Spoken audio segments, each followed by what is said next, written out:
Just want to thank you for preparing the class for us and giving the class. As I said, I'll be sharing the slideshow shortly. And then whenever you're ready, we can begin. Bhagavatam Prabhu ki Jai. Srila Prabhupada ki Jai.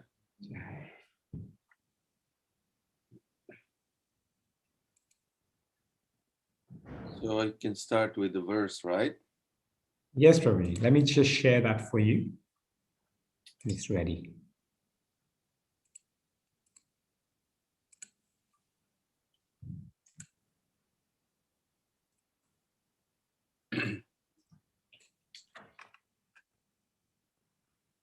Om Namo Bhagavate Vasudevaya. Om Namo Bhagavate Vasudevaya. Om Namo Bhagavate Vasudevaya. Narayanam Namaskritya Naram Chaiva Narottamam Devim Saraswatim Vyasam Tato Jayamudirayat.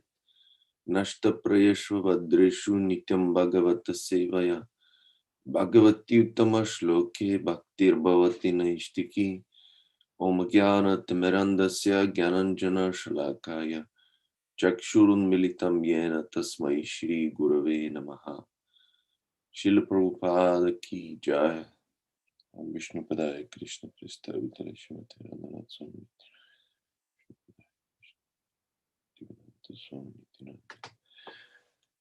Hare Krishna. Good morning to everyone who is viewing this class. Today we will continue reading from the Srimad Bhagavatam, first canto, chapter 18, which is entitled Maharaj Parikshit Cursed by the Brahman Boy. And today's verse is number 11, so I'll start by chanting the Sanskrit verse.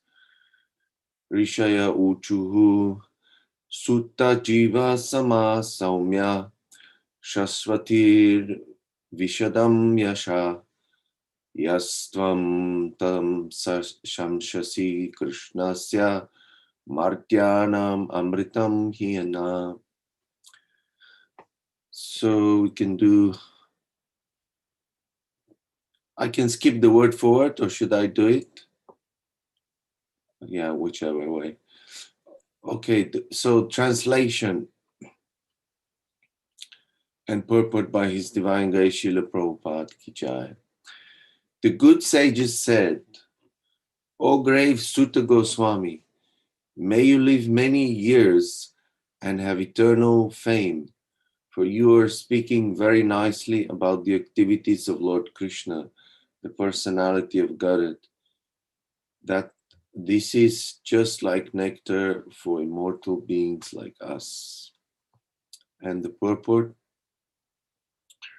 when we hear about the transcendental qualities and activities of the personality of Godhead, we may always remember what has been spoken by the Lord Himself in the Bhagavad Gita 4:9. His acts, even when He acts in human society, are all transcendental, for they are all accentuated by the spiritual energy of the Lord, which is distinguished from His material energy. As stated in the Bhagavad Gita, such acts are called divyam. This means that He does not act or take His birth like an ordinary living being under the custody of material energy, nor is His body material or changeable like that of ordinary living beings.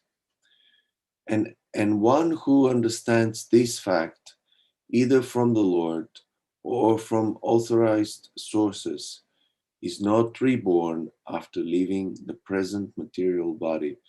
Such an enlightened soul is admitted into the spiritual realm of the Lord and engages in the transcendental loving service of the Lord. Therefore, the more we hear about the transcendental activities of the Lord as they are stated in the Bhagavad Gita and Srimad Bhagavatam, the more we can know about His transcendental nature, and thus make definite progress on the path back to Godhead. All right, so I haven't given class for 100 years, 108 years. So please bear with me if I stutter, and I hope by the mercy of all the Vaishnavas, those in the temple room of the manor and those viewing online, I'll be able to say something meaningful and pleasing to all of you. This is a very wonderful chapter which glorifies the process of hearing of Krishna Katha. Actually, this is the main thing, the main theme in all of Prabhupada's books, and he repeatedly speaks about this in many, many, many places. And the reason for this repetition is that this is actually the most essential part of our philosophy, because the process of Krishna consciousness fully depends on this hearing of Krishna Katha. So here we have an instance of the sages of Naimisharanya, who, as most of you probably remember, were gathered in the forest of Naimisharanya in order to perform a sacrifice to invoke auspiciousness for the age of Kali, which is a very difficult period.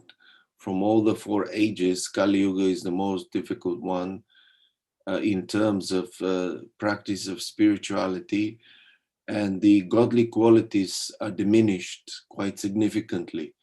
So the sages, being concerned about the welfare of the human beings, actually of the all living beings, in the age of Kali, they gathered and performed 1,000-year sacrifice. Now, this sacrifice, of course, had the element of ritualistic performances, as of offering oblations in the fire, as it's done in Vedic time, especially. But the main function of this yagya was the hearing process. So the sages had been gathered in Naimisharanya, and initially they have chosen the speaker to address them, and that was initially was Romaharshan Sutta. Romaharshan Sutta was a very learned personality, and he was expert in reciting especially the Puranas. And as it's described in the Srimad Bhagavatam in the 10th canto, Romaharshan Sutta, when Lord Balaram came to the same place, to Naimisharanya on his tour, he wanted to avoid taking part in the Kurukshetra battle. So Lord Balarama started a pilgrimage, touring all the different holy places of India, where he honored the different incarnations of himself, and he finally he came to the forest of Naimisharanya, and when he appeared, naturally all the great rishis and munis who were gathered there, they offered him respect by standing up and recognizing his presence. And unfortunately, the speaker, Ramaharshan Sutta, he hesitated to do the same, and he did not properly honor the appearance of Lord Balaram on the stage, on the scene. And therefore, Lord Balarama decided to first of all, to teach everyone else, and of course, teach him as well, that this is not appropriate behavior. So Lord Balarama took the life of that sage in order to punish him for his offense. And it wasn't that Lord Balaram was particularly so keen on killing him, but he wanted to teach the whole world that Balaram, who is the original guru, as Lord Nityananda as well, must be always respected properly. And therefore he decided to show the world how important it is to honor the spiritual master. So he took one kushagrass straw and severed the head of Ramaharshan Sutta. This was an amazing act. Only the Lord can kill someone with a small piece of grass. So he effortlessly took the life of Ramaharshan Sutta, and then the sages, they wanted to, they did not criticize the Lord for his act, but they wanted to induce the Lord to exhibit his supreme supremacy and his transcendental nature, and asked him to do something contradictory. They said that they were happy with him taking the life of Ramaharshan Sutta, but simultaneously they wanted Lord Balaram to make sure that he continues speaking. So that was a kind of contradictory because they didn't want to interrupt the performance of their sacrifice. So Lord Balarama resolved this very easily by appointing his the son of Ramaharshan Sutta, whom, as you know well, is Sutta Goswami, who's being addressed here. And Sutta Goswami, in that sense, because he was the son of Ramaharshan Sutta, he represents his father. So he is, in one sense, as if his father continued speaking through him. So in that way, Lord Balaram restored the life of Ramaharshan Sutta in one sense, and the sages continued listening the messages of Srimad Bhagavatam through the mouth of Sutta Goswami. So Sutta Goswami was a very extraordinary person, as is described in the Bhagavatam. He's revered as a great personality as well. And he had the necessary qualification to address all the sages. He had very humble attitude. And he was especially qualified to address the sages because he had heard himself from the mouth of Shukadev Goswami, the Srimad Bhagavatam, which is the beautiful description of the personality of Godhead. So Sutta Goswami was narrating the Srimad Bhagavatam, which he heard from Shukadev Goswami when he was addressing Maharaj Parikshit on the bank of the Ganges. And now he was narrating the same Srimad Bhagavatam to the sages of Naimisharanya. Excuse me. So here the sages, being very pleased with what they've heard so far, they wanted to encourage Sutta Goswami to continue speaking on the transcendental topics of Srimad Bhagavatam. And they addressed Sutta Goswami in this wonderful way. So here in the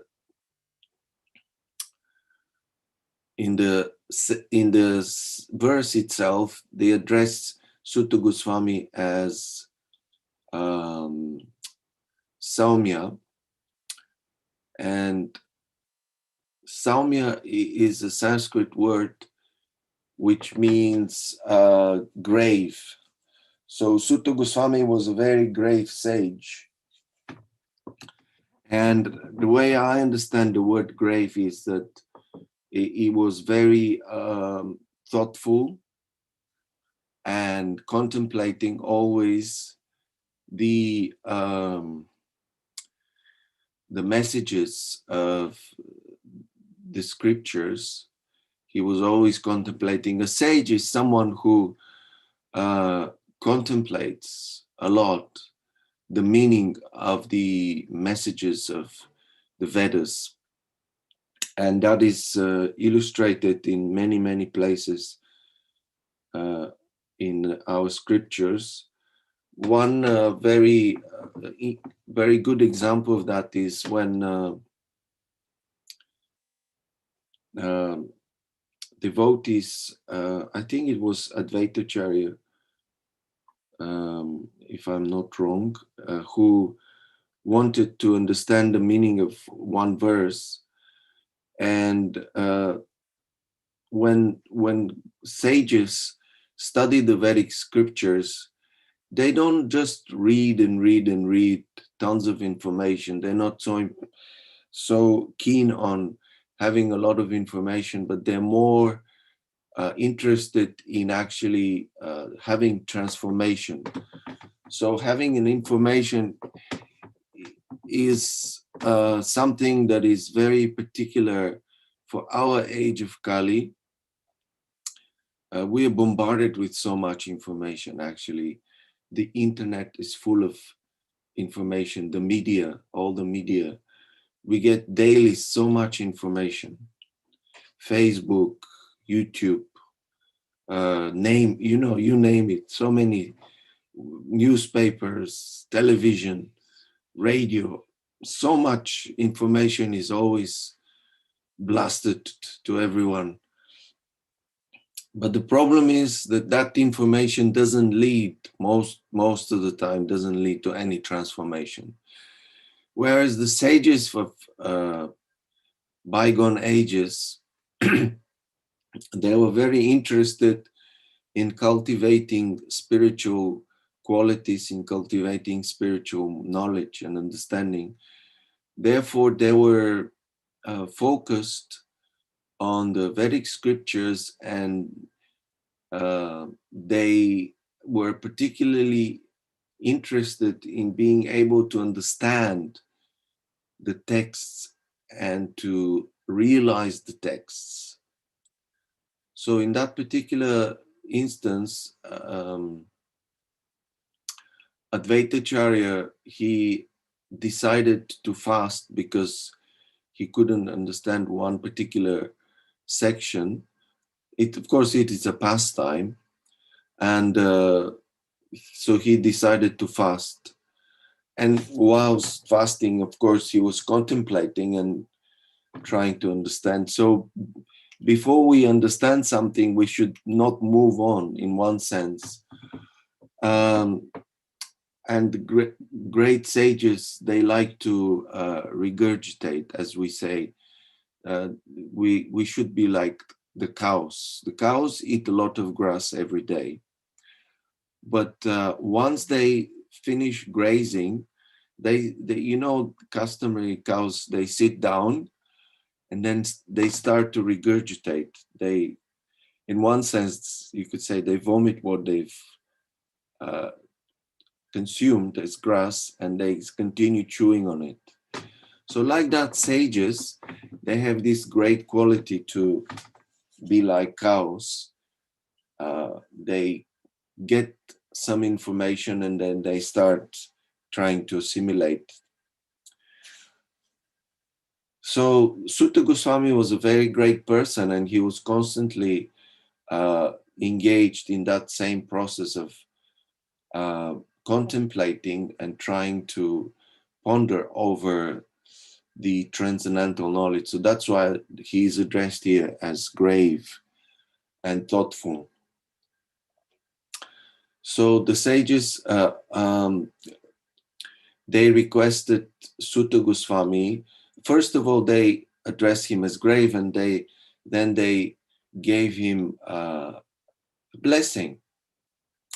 So the blessing was, they said two things. One was, may you live many years. This is also related to the prelude to his becoming the speaker, because his father did not live very long. He was his life was taken by Balaram. So they didn't want that to happen again. They didn't want to lose again their speaker. So they addressed him and said, may you live a long life. Because they wanted to hear him speak continuously the Srimad Bhagavatam. I mean, if you imagine if that sacrifice was to continue 1,000 years, he did need to have a long life to participate. And also they said to him, and may you have eternal fame. So that's very significant. Why did the sages want Sutta Goswami to have eternal fame? Simply because he was engaged in speaking the nectar of Krishna Katha, and that is what everyone should be able to hear in the future. They were concerned about the future, that this knowledge continues to be transmitted. So by saying that his fame should be eternal, they meant that the conversation that took place in the forest of Naimisharanya should be glorified for many, many ages to come, for a long period, eternally actually.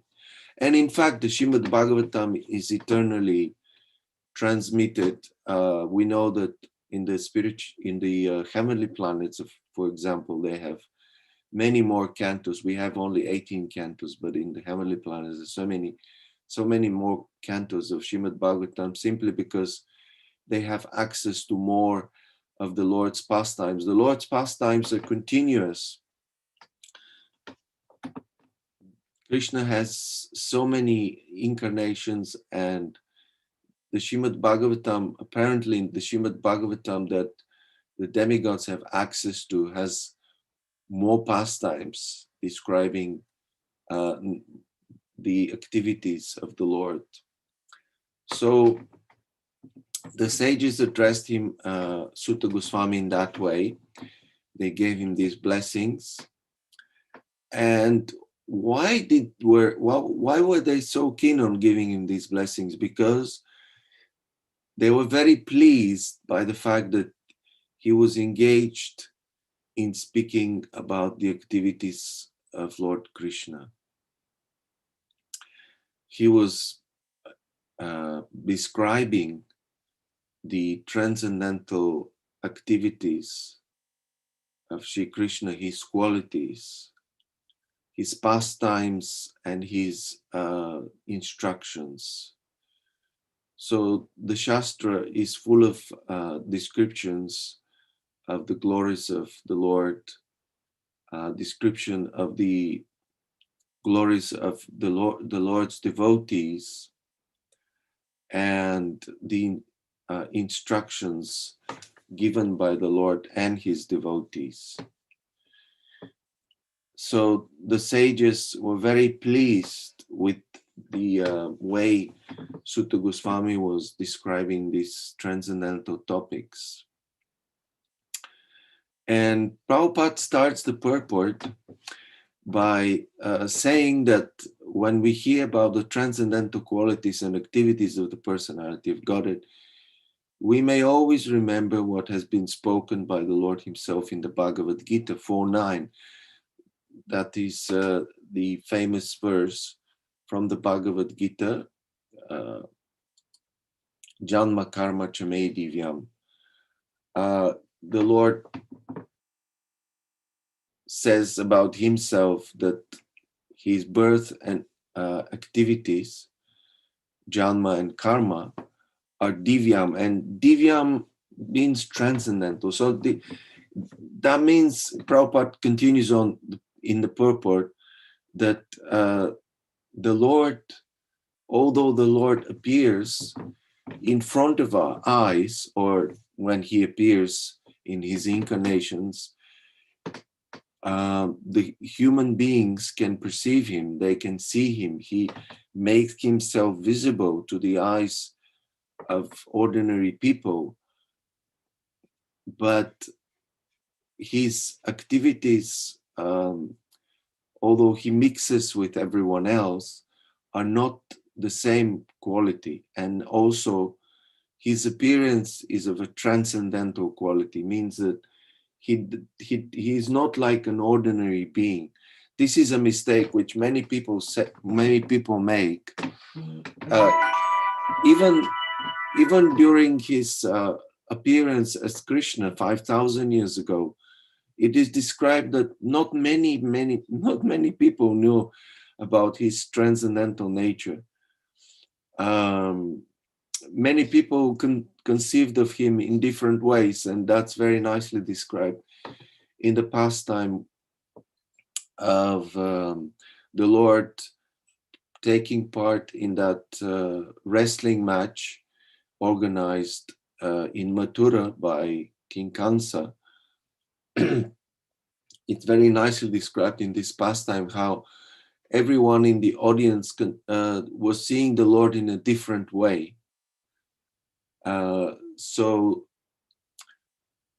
But I have heard that only about, not many people were actually aware of the transcendental nature of the Supreme Lord. And of course, we know that the residents of Vrindavan, they perceive the Lord as their dearmost. And this is how we would like to also develop that consciousness, following in the footsteps of the residents of Vrindavan, to see the Lord as our supreme object of love. So the Lord's activities are very, very difficult to understand. And it is only possible to understand these activities by the mercy of the devotees of the Lord, or the Lord himself. So therefore, we have been given these transcendental messages of Prabhupada says in the purport in the Bhagavad Gita and Srimad Bhagavatam. So the process of hearing about Krishna, as we mentioned in the beginning of the class, is essential. Hearing and chanting from all the different processes of devotional service. Most stress is given to the hearing and chanting, the Shravanam and Kirtanam. Actually, these two processes are the basis of all the other processes of devotional service. And I'll give one example. For example, we, as those who are Brahminically initiated, and even those who are not, they have this wonderful opportunity of performing some services for the deities. And at least my experience and my realization is that when I was at one point in my devotional life, I was engaged as a full-time pujari. And of course, now I am engaged as full-time pujari of my deities at home. But I was engaged how many hours a day? Let me think. So I would go to bed around 10 o'clock in the night and wake up around 3 o'clock. So that was for about 6 months continuous. And so this is how many hours? About 6 hours of the day I was taking rest. During the day I would take 1 more hour. And so 6 hours, and that's leaving 18 hours. So 18 hours a day I was engaged in some way of serving. Even the sleeping hours, they were also service, because I was allowing my body to take rest and be able to do the service. And so that's very wonderful way of engaging. But I realized during that period that the most important service actually during the day, during those 18 hours when I'm not asleep, was the process of hearing. So during those times, I was constantly hearing to lectures, kirtans, and like that, because this makes us, enables us, the process of hearing, especially, to absorb ourselves in thoughts of the Lord. Because when we perform these various activities of deity worship, oftentimes our mind can carry us away. And so we end up thinking of something else. For example, you may be on the altar doing arati and thinking of something completely obscure, something completely different. And I will admit that in the beginning, when I was getting trained for the deity worship, I was so concerned about following all the different procedures, how many circles I should make, not to forget there's so many different details about the worship, addressing the deities, establishing the paraphernalia, so many complicated procedures. So when doing all these things, I at one point realized that I'm just being absorbed in all these rituals and details about the worship, the process of worship.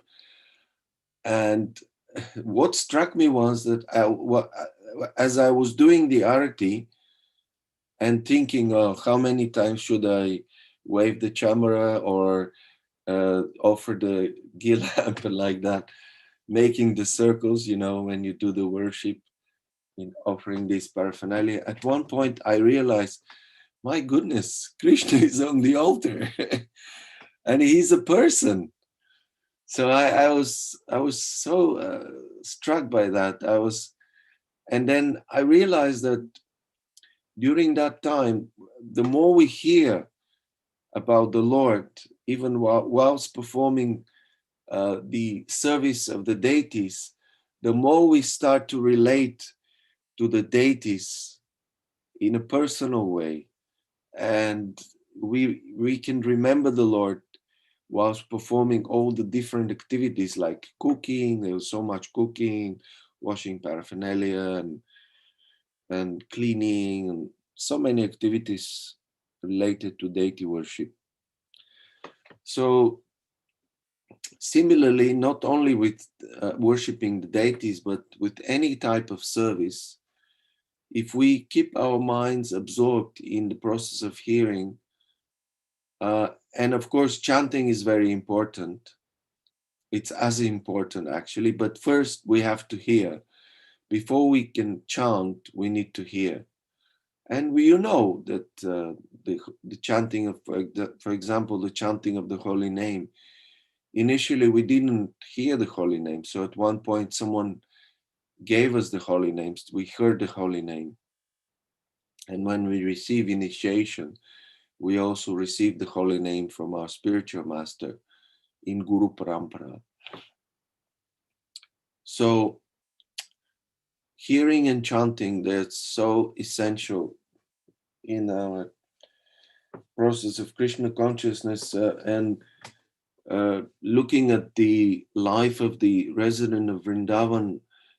Krishna book describes in so many places how the Vrajabasis, whilst being engaged in different activities, they were constantly engaged in chanting the glories of the Lord and absorbed in thoughts of the Lord. Like one example I can give is when Mother Yashoda was engaged in churning the butter in that pastimes of Damodar. She was singing the glories of the Lord, and also the residents of Vrindavan, especially when they were feeling separation, because in Vrindavan, Krishna spends the days with his boyfriends, with the gopas, being in the pasturing grounds of Vrindavan.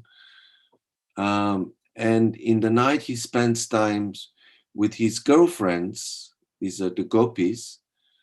So when he's with the gopas during the day, the gopis are feeling great separation because he's playing with all the cowherd boys in the pasturing grounds in the forests of Vrindavan. So the gopis are feeling great emotions of separation. And in the night, when he pretends to go to sleep, but we know he actually sleeps out from his house and goes again in the forests of Vrindavan, but this time with the gopis.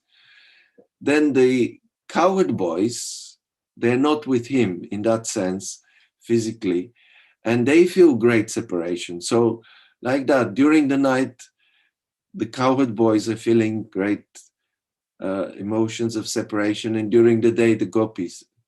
So like that. And during those times when they are separated from Krishna, of course, we know that for a pure devotee, there's never separation. They're always absorbed in thoughts of Krishna, which are as good as being with Krishna. So during those times, they, like for example, the gopis, they're engaged in talking about Krishna whilst performing their daily activities, and they're singing his glories and like that. And the gopas at night, they dream about Krishna, and in their separation, they're still engaged in hearing and chanting his glories. So the process of hearing and chanting, Prabhupada emphasizes that so many times in so many places, and here also, in the purport, he says, in today's verse purport, he says, therefore, the more we hear, and why is therefore, one who understands the fact, let me see, okay.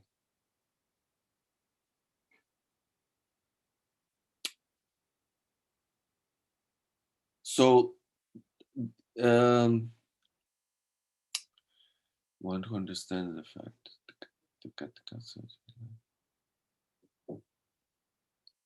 So we should understand about the Lord's transcendental activities and nature. And this is possible through the process of hearing and chanting. And Prabhupada says that, as stated in the Bhagavad Gita, such acts are called divyam. This means that he does not act or take his birth like an ordinary living being. So, and then later on in the purport, he explains how this could be understood.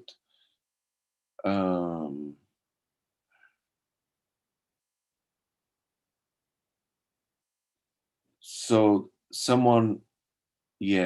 it says, therefore, the more we hear about the transcendental activities of the Lord, as they're stated in the Bhagavad Gita and Srimad Bhagavatam, the more we can know about his transcendental nature, and thus make definite progress on the path back to Godhead.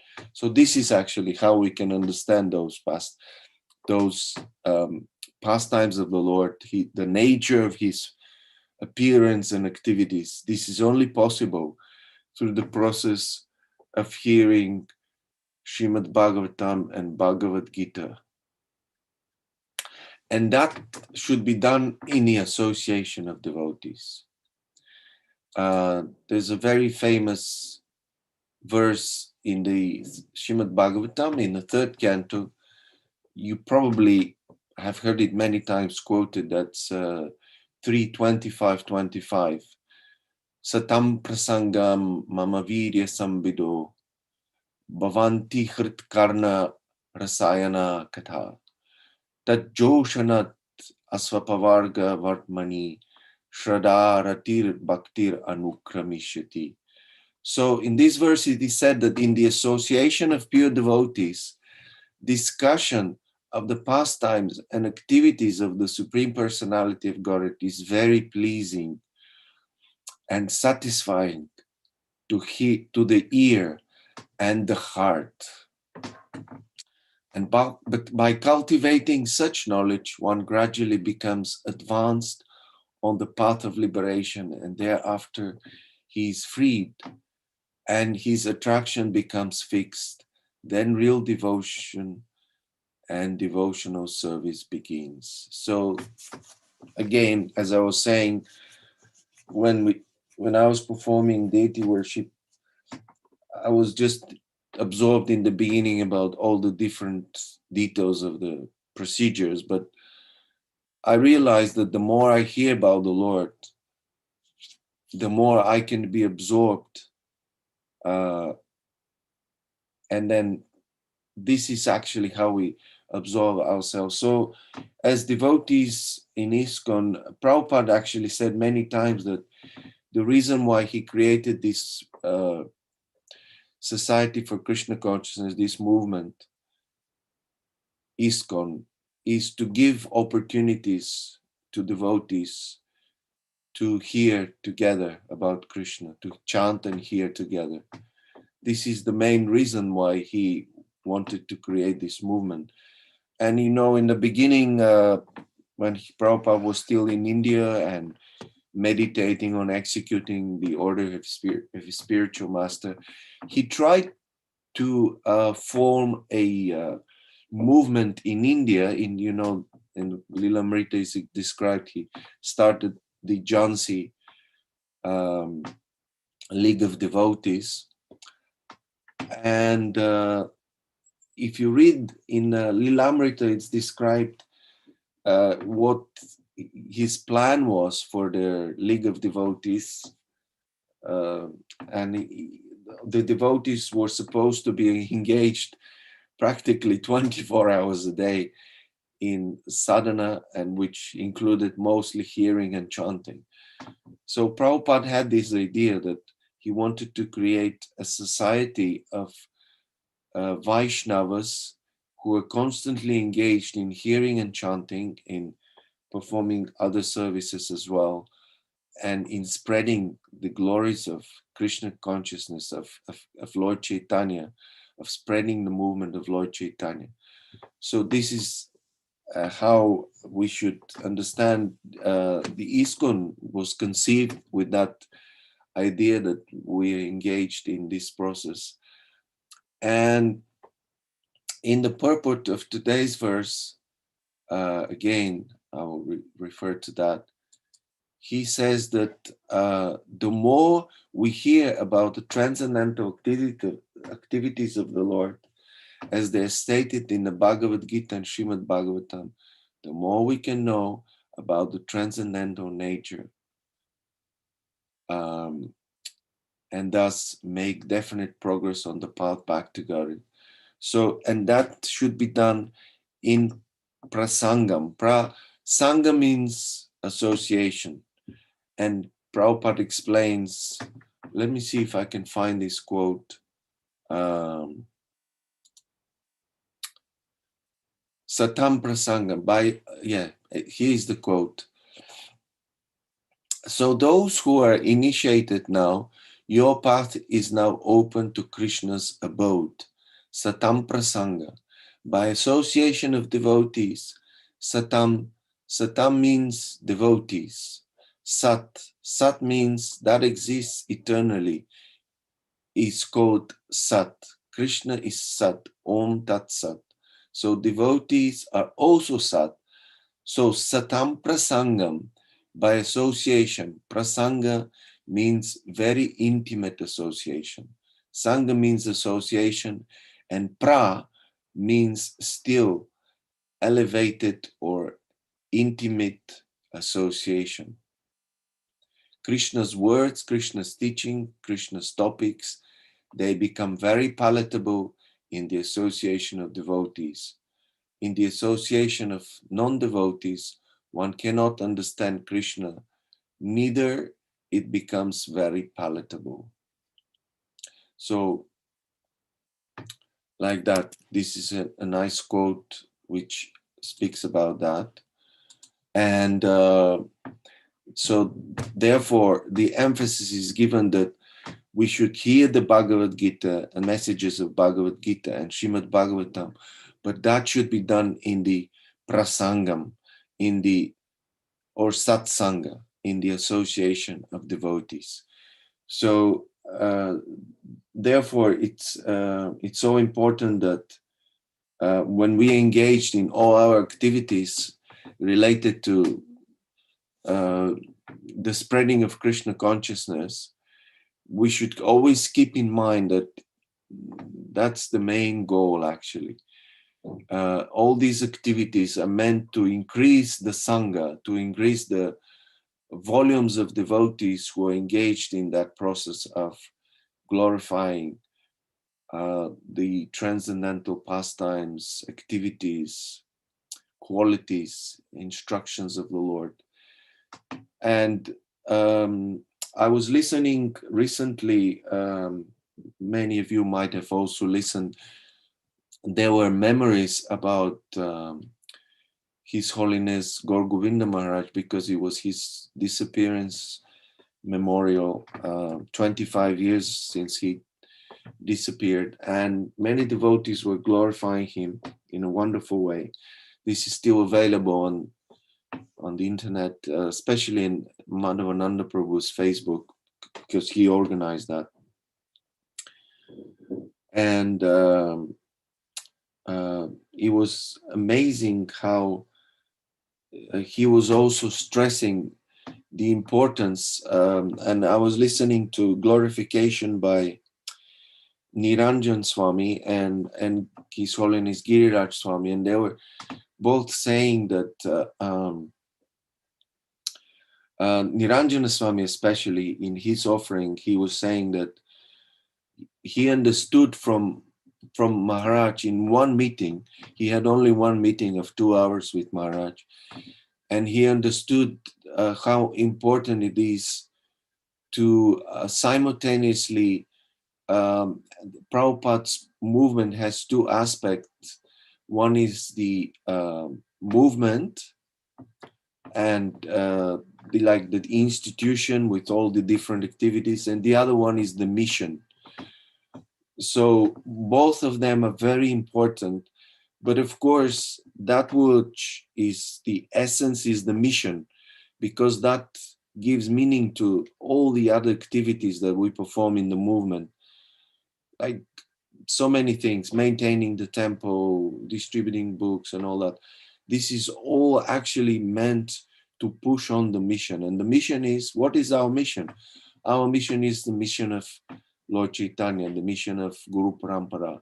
It's to, and he said that the mission is to have as many more devotees join the Sangha, the Sankirtan movement, and be able to go back to Godhead. This is why Lord Chaitanya came. This is why all the incarnations of Krishna come. They come to enable us, the conditioned living entities, to be absorbed in the process of Shravanam and Kirtanam, and ultimately rejoin the transcendental pastimes of the Lord in the spiritual world, in Golok Vrindavan. So this is the meaning of our movement. This is the goal of our movement. And by participating in this wonderful activity of Sankirtan, we're actually trying to bring as many living entities who are rotting in this material world to the fold of Srila Prabhupada, to the fold of Lord Chaitanya, and we all together go back to Godhead. Hare Krishna. So this is the conclusion of my talk today. And if there's anyone wants to ask a question or any comments by the devotees.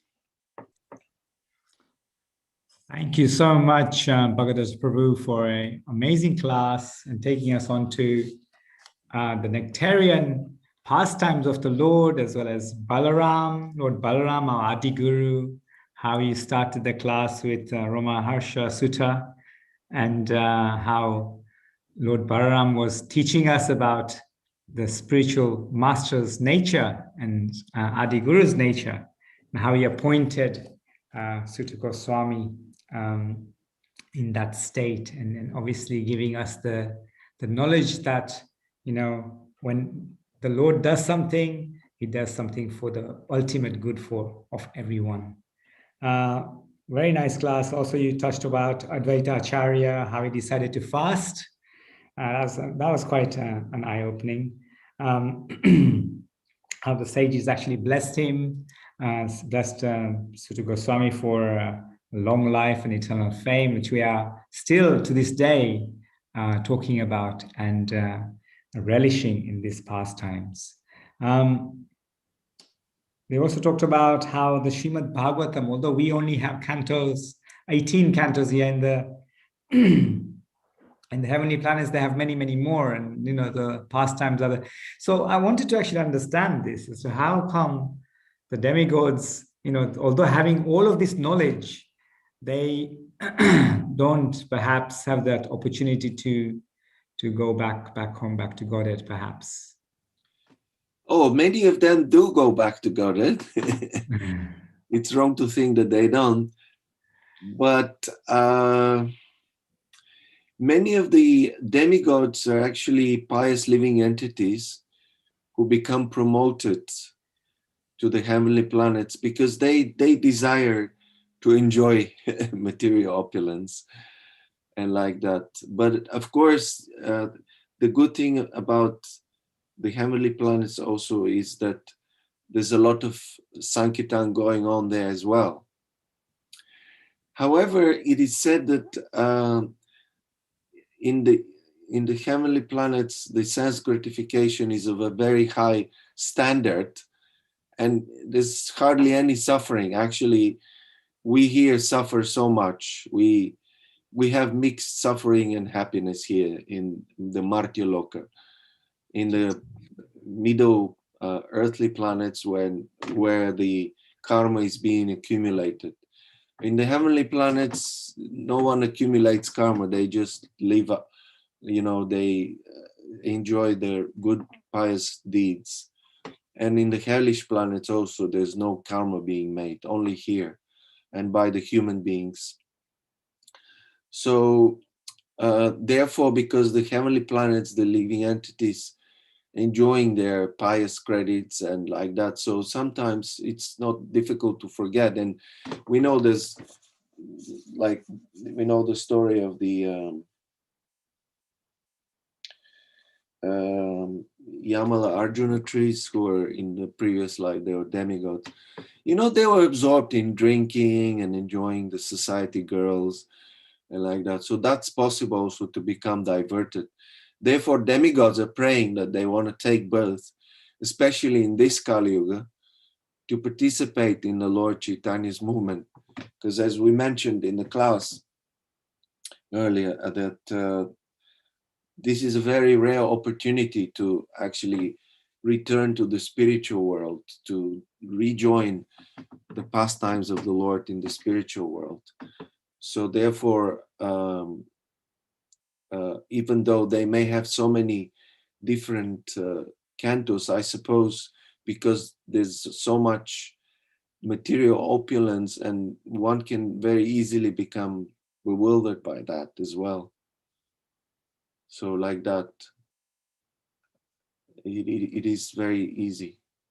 So therefore, the association of Vaishnavas, whether you are in hell or you're in heavenly planets or in the earthly planets, is so essential. That satam prasangam, this should be our only goal in life, to always be in the association of devotees where we can hear and chant the glories of the Lord. This is our blessing. So nice. Yes, so nice to hear that there is Sankirtan movement happening also in the heavenly planets, and there's the relishing nectarian of the Sankirtan movement there also in the association of all the devotees. And you stressed on this importance of Shravanam and Kirtanam, and how it is essential for us to improve these capabilities. These are so most important capabilities. So obviously, as we have a variety of devotees who are joining these classes, some are new, some are somewhat established in their Krishna consciousness.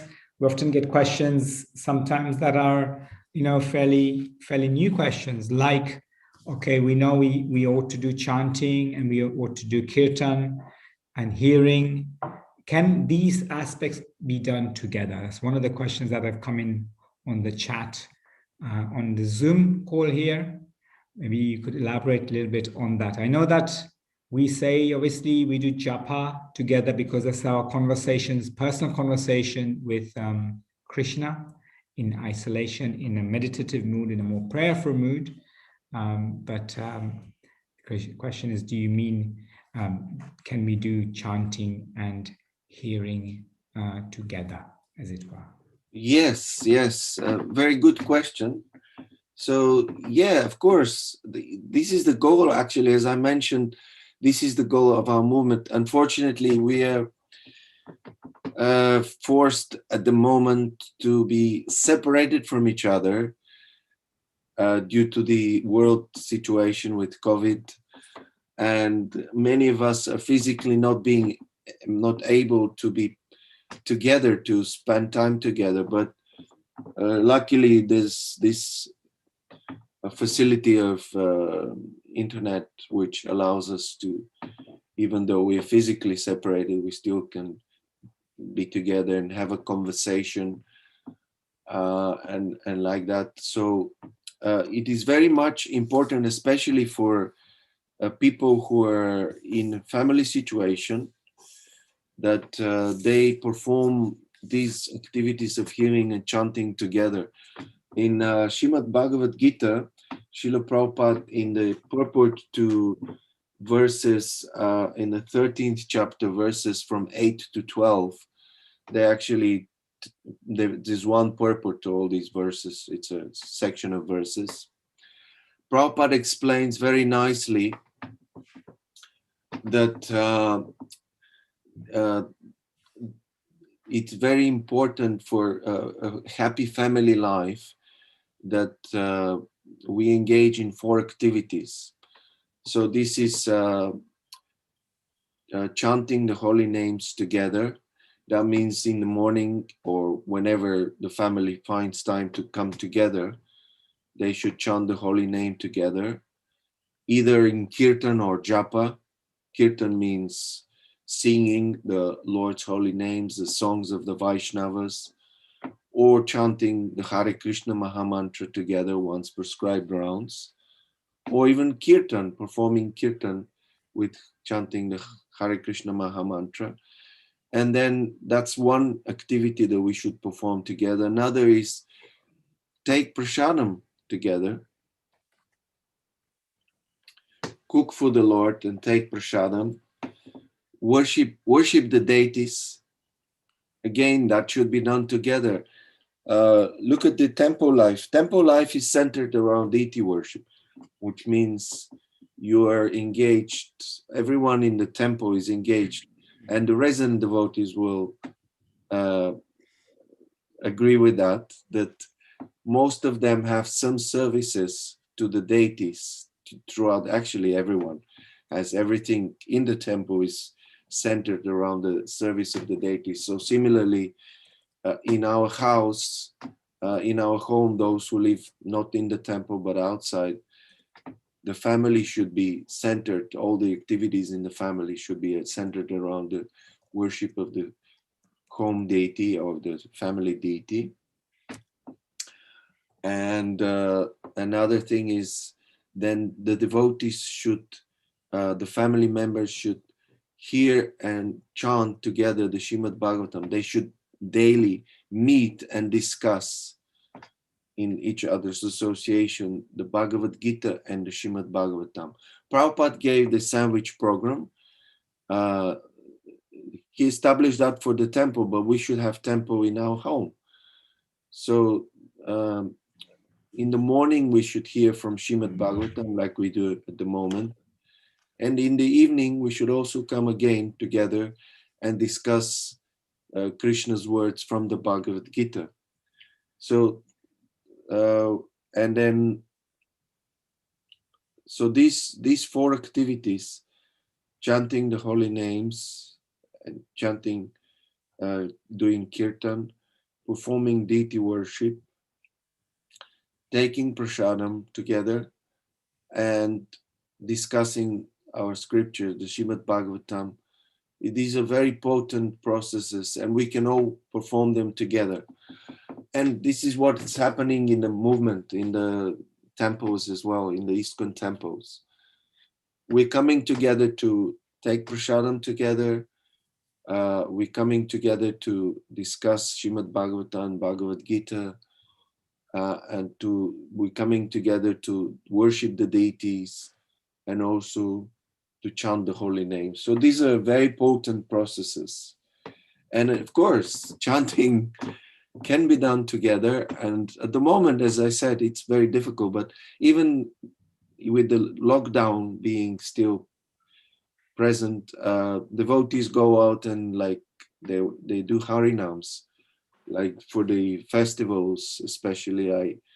I heard that they had a harinam, beautiful harinam. I saw even some video, devotees chanting on the streets of Watford town, performing sankirtans. And because it was a bit weird, because normally we dance together, we kind of form a nice group, like, but this time the harinam was like everyone was 2 meters distance from each other, but we're still together, even with that small distance of 2 meters, and chanting together. That's very powerful. The more actually, the more people come together and do this together simultaneously, the more potent that process becomes of chanting and hearing. The more potency, the more the Lord becomes present, and his potency manifests more vividly, more tangibly. Wow, amazing. Thank you so much. That's just like nectar to hear, and so nice to understand all of these activities that we do. And as you mentioned, yes, in the temple life here, morning program is all surrounded by these activities. At least 4 hours we are fully engaged in these activities, and it's nice to also hear that happens all over the world in homes also.